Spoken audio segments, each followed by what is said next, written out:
Ladies and gentlemen, we have some breaking news. Nick Diaz is back, and who's he fighting? None other than Robbie Lawler. The two did fight back in 2004 at UFC. Give me a second, let me find it because I don't know it off the top of my head. UFC 47. UFC 247, it's on. Remember when they used to name the UFCs? Yeah, interesting. And Nick Diaz won that with a second round knockout. I think this fight makes a lot of sense. There was a lot of talk of who Nick Diaz was going to fight. Was he going to fight Connor? Was he going to avenge, Nate's BMF loss and fight Jorge Masvidal? I think Masvidal was the fight where there was a lot of steam behind it. Personally, I don't think Masvidal versus Nick Diaz makes a lot of sense, especially not right away. Maybe if Diaz comes back and gets a couple wins, maybe in a year or two. But when you look at Nick Diaz's career, his the last time he even fought was 2015, and that was against Anderson Silva.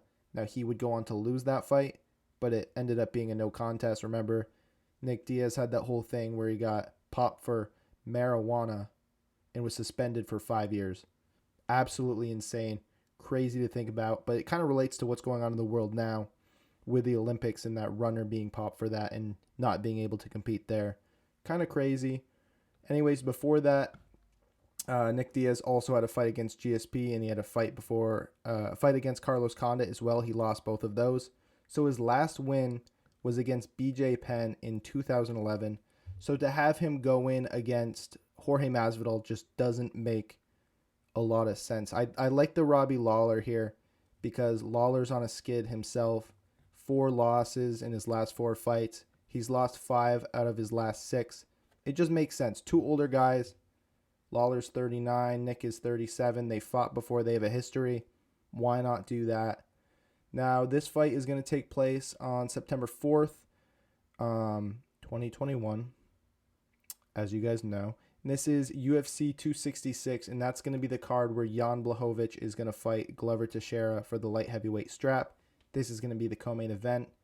Pretty cool stuff. I do like hearing this. I'm glad they didn't give him someone too tough. I think Nick Diaz has to work his way in.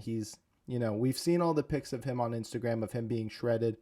So we know he's taking his training seriously. We know his conditioning is awesome. I mean, it always is.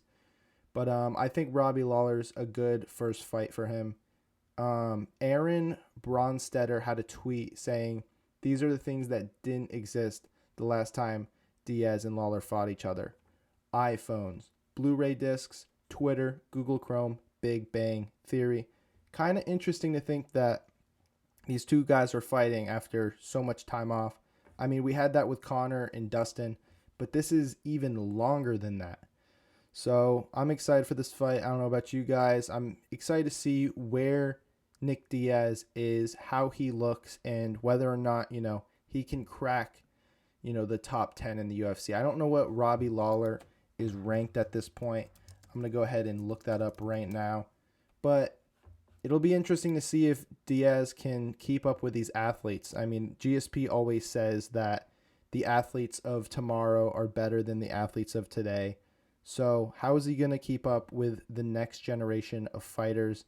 Now, looking at this, trying to see if Robbie Lawler's in the top 15 anywheres. Doesn't look like it. I think he was around the 10 to 15 mark for a little bit there, but it looks like after his last couple losses, he's out of there. So, yes, that's it. Nick Diaz versus Robbie Lawler 2. It's happening. Get pumped. Leave a like down below if you enjoyed this video. Subscribe if you haven't already. We have a bunch of MMA content on this channel. We got some goofy stuff. We got some serious stuff. We got everything MMA. So be sure to subscribe if you're into that stuff. Peace out, everyone.